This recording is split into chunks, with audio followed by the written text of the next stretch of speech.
Hey there, so this is lecture 2 from section 2.3 on limits. And what we're going to do now is we've established what a limit is and how we can find it using a chart or a graph. And now we want to find a better way to do it because that just takes way too much time. So the first thing we're going to do is I've got a couple of limits here on my page. I've got 5 of them. And I want us to go ahead and take a look at what happens and what these values are. Okay, so let's start with the first one, and I'll pull up some graphs as we go. So x cubed plus 2x plus 1, and this is the part that kind of takes forever, but bear with me.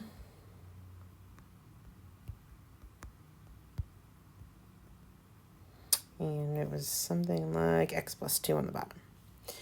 And we're headed to -1, I believe, so we're going to hit go.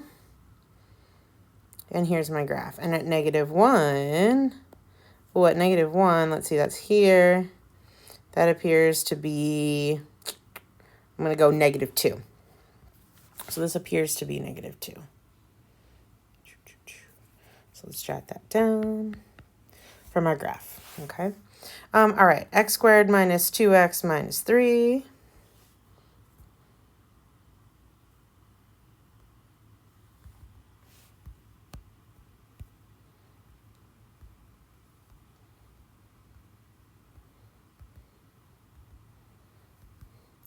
And what do I have for that last one? X squared minus 5x plus 6.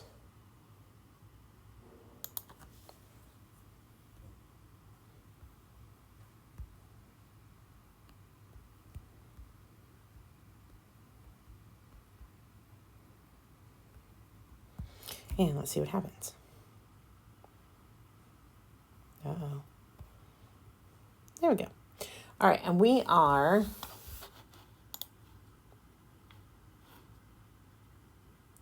taking the limit as x goes to 3. So at 3, right here, it looks like I'm at maybe 4. I feel like it's 4. Let's go with 4. Approximately 4. All right, we're using a graph, so we're not going to be perfect. And then here in this one, let's see, we're same functions. Let's go back to that graph, only now we're going to x goes to 2. Uh-oh, look at what happens at 2. At 2, from the right, it's headed up, and on the left, it's headed down, and this is an asymptote, so it does not exist here. So this is a does not exist, and there's an asymptote there. All right, and then number 4, let's go ahead and enter that one. So this is x cubed minus 64. And on the bottom, it's x squared minus x minus 12. And let's look at that one.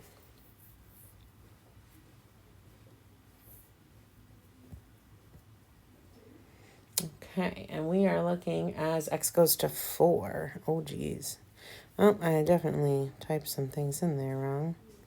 So let's try that first.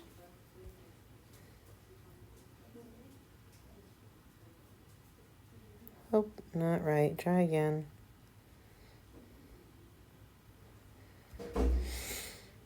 All right, that looks a little bit better. And we're headed to 4. So at 4, that's right here.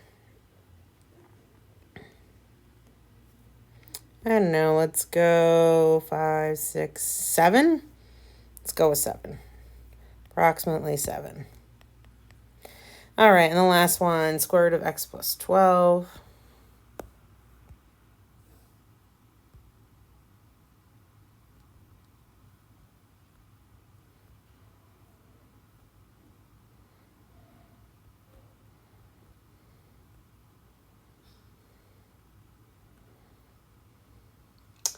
Minus 3. And the numerator divided by x plus 3.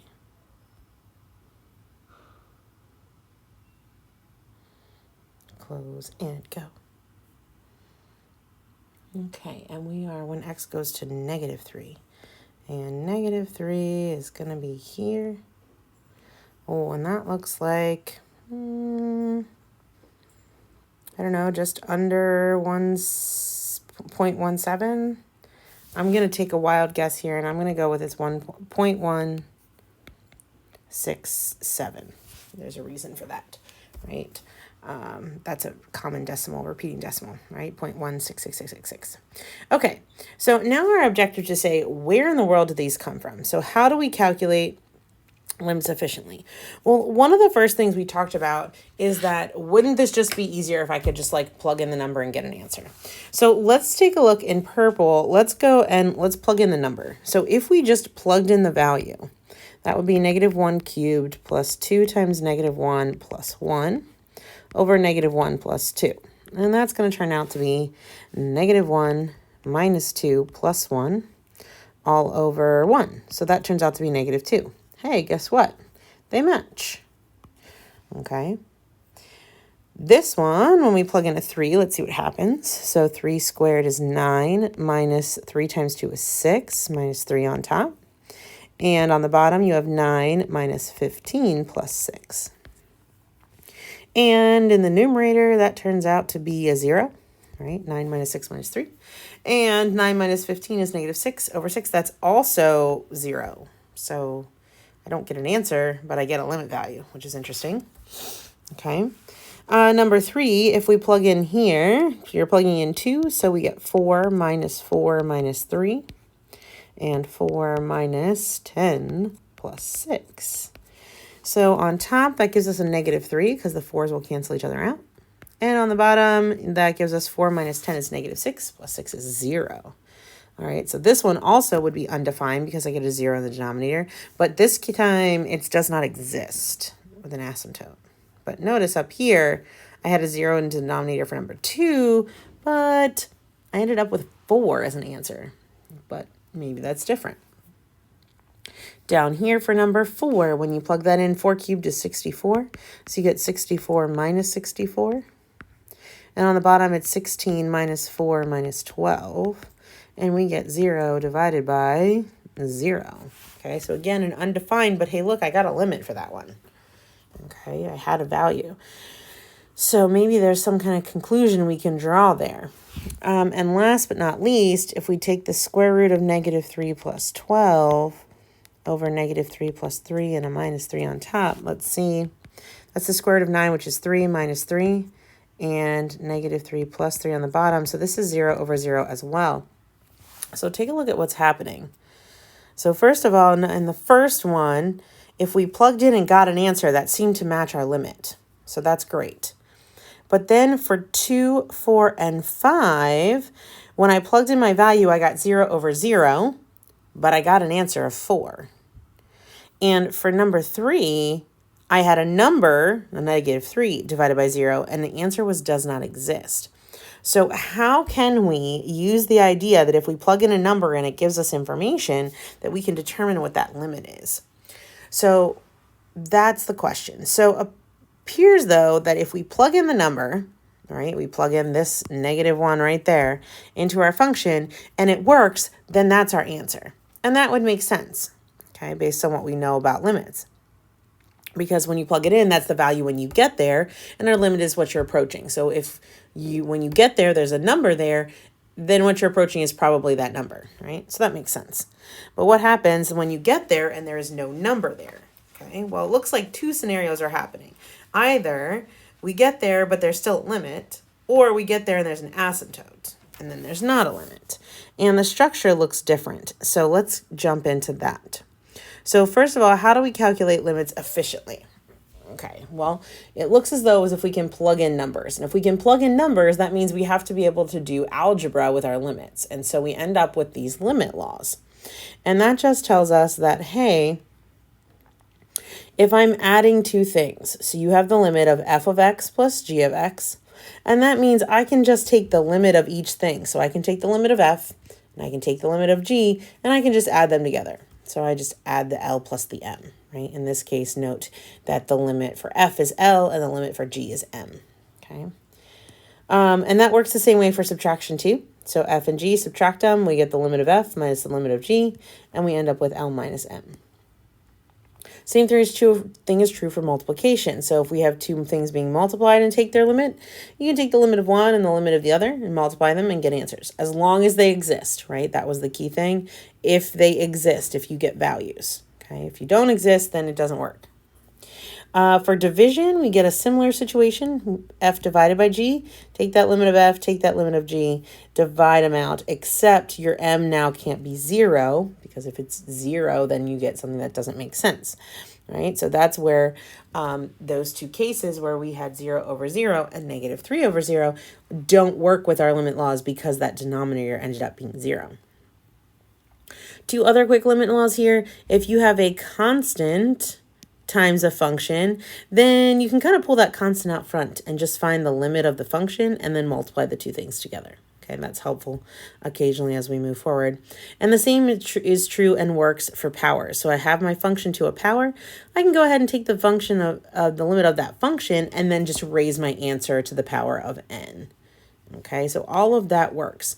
So what that means is that we can plug in the value and use our limit laws if the limits exist, and we're done. Okay, so that covers number 1. Okay, but what do we do if we end up in situation number 4 and our m is 0? Okay, that tells us information, but it doesn't give us the limit. So there's two things that happen. So first of all, there's the situation where we get a number divided by 0. So a number divided by 0. And notice that up here when that happened, there was an asymptote there. And that meant that when the asymptote is there, one of 4 things could happen.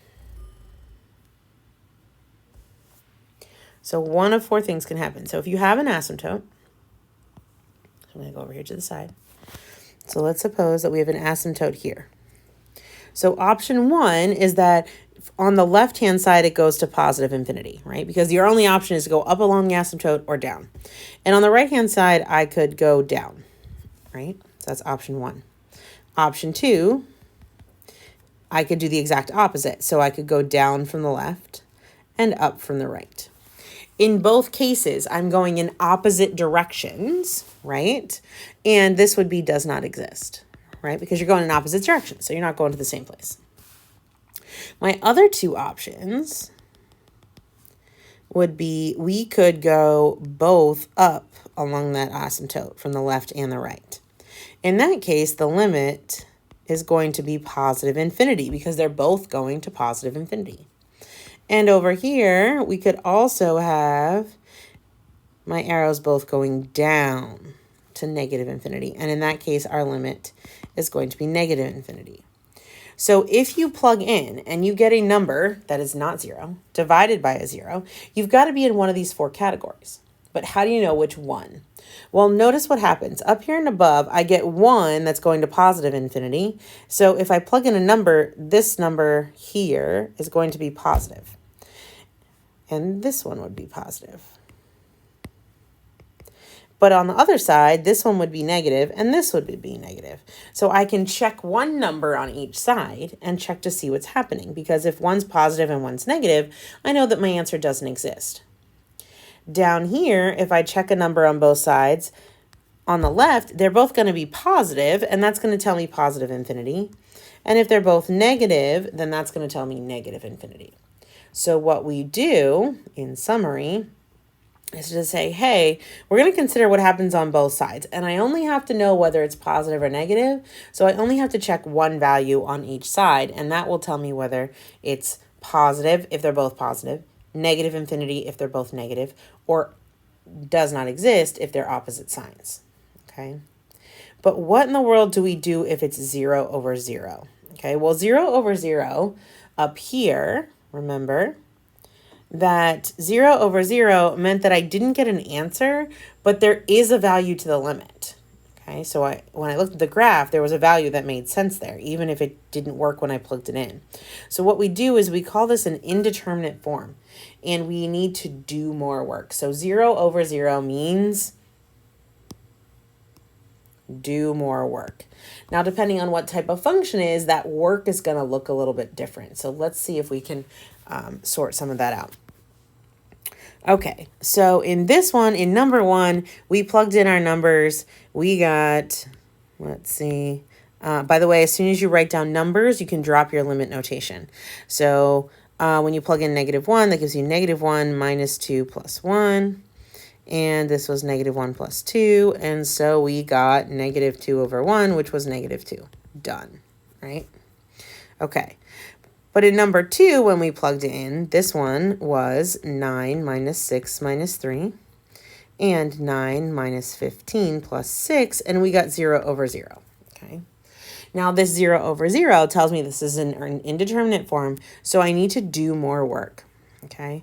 When I plug in 0, it means that there is a 0 for that polynomial at 3, okay? And that means that I should be able to factor out an x minus 3.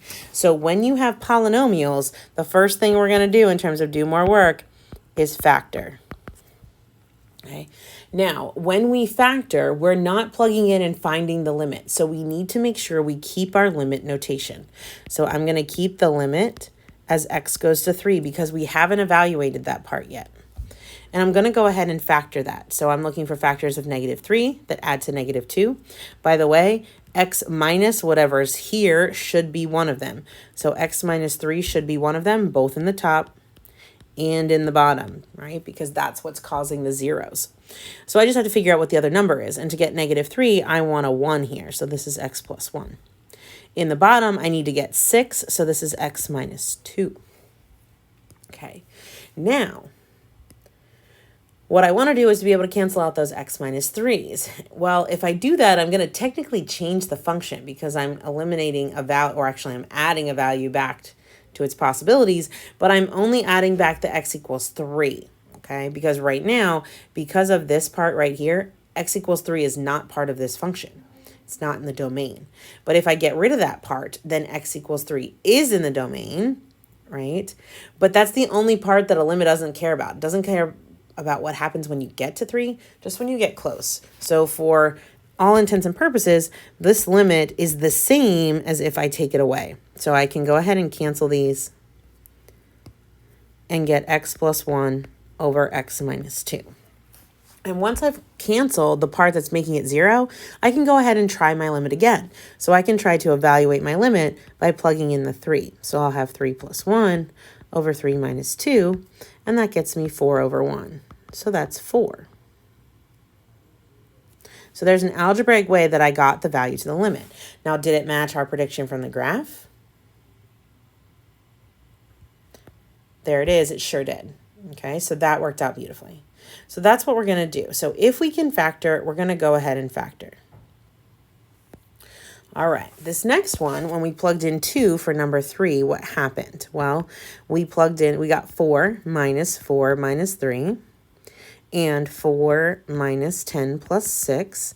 And that gave us -3 over 0. Okay.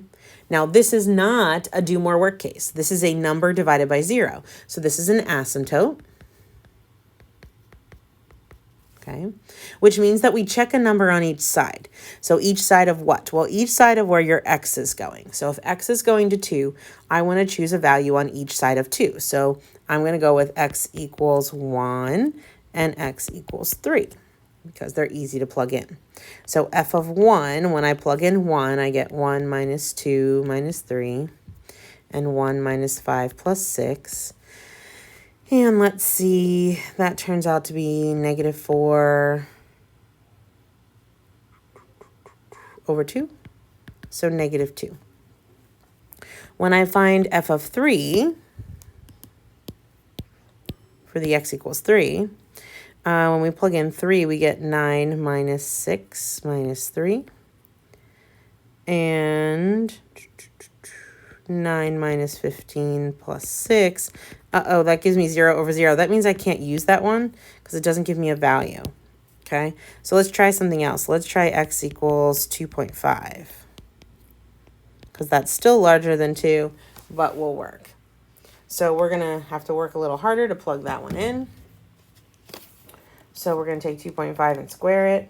So that's going to give us 6.25. Minus, when you double it, it's 5 minus 3. And 6.25 minus 5 times 2.5 is 12.5. plus 6. And so that's going to give us, let's see, 4.25 over...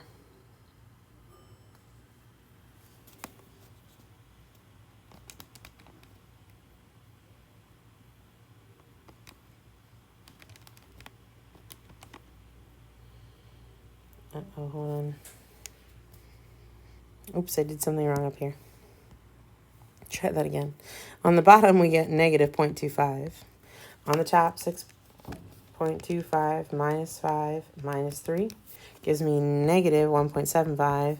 And the number part doesn't really matter, but we'll get it anyway.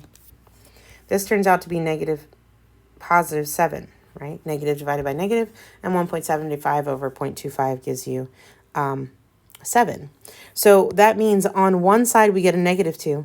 On the other side we get a positive 7. And so that means those are opposite signs. So our limit does not exist, right? Because that's an asymptote situation where you're going, let's see, 1 is smaller. So we're going to negative here and positive here, okay, at x equals 2.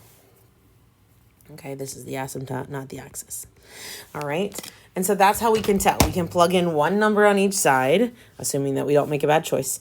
And whatever their signs are can dictate what the answer is. In this last one, number 4, we know from up above that we got 0 over 0 here when we plugged in. So we're going to factor this one as well. So this is the limit as x goes to 4. And x cubed minus 64 is a difference of 2 cubes. And so we factor that by taking off the cubes, so x minus 4. And then it's x squared plus 4x plus 16. On the bottom, we're factoring that, and we're expecting an x minus 4 so that can cancel. And that would mean I need an x plus 3 here, and you can check to make sure that it does, in fact, work. Now that it's factored, we can go ahead and cancel the x minus 4s, and we're left with the limit as x goes to 4 of x squared plus 4x plus 16 all over x plus 3. And then you're going to go ahead and evaluate your limit. So you're going to plug in that 4. So that's 16 plus 16 plus 16 all over 4 plus 3. And that's going to turn out to be 64 over 7.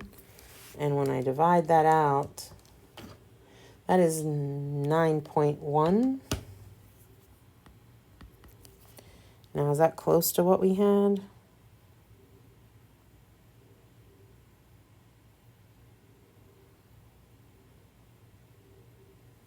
Did I do that wrong? I said it looked close to 7, but that's, at least we're in the right ballpark, right? We were guessing from a graph when the actual value is going to be. I did it wrong. Sorry. That's why. It's not 64. Try that again. 16 plus 16 plus 16.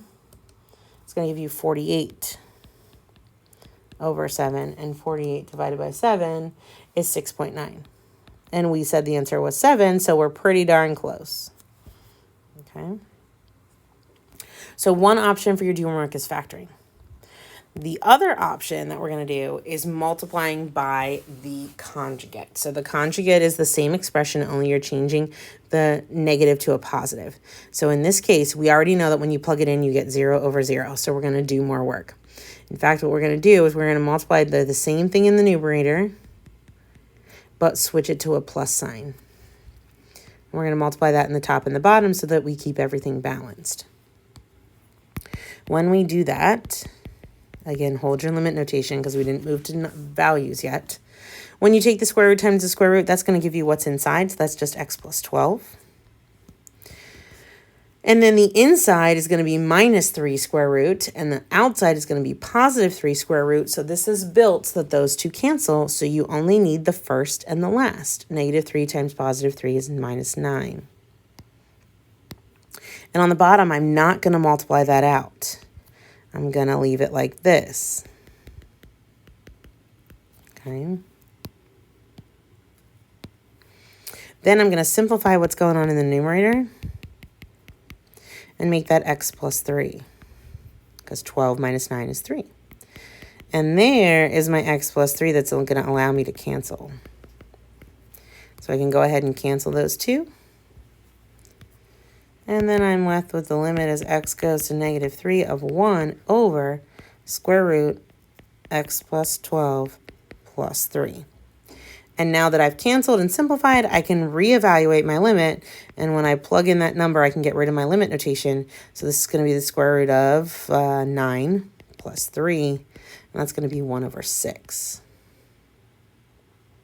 And if you take 1 over 6, divide it out in your calculator, that's the 1.6 repeating, which is why we guessed that that answer that looked about 0.17 was 0.167. So that one matches up nicely.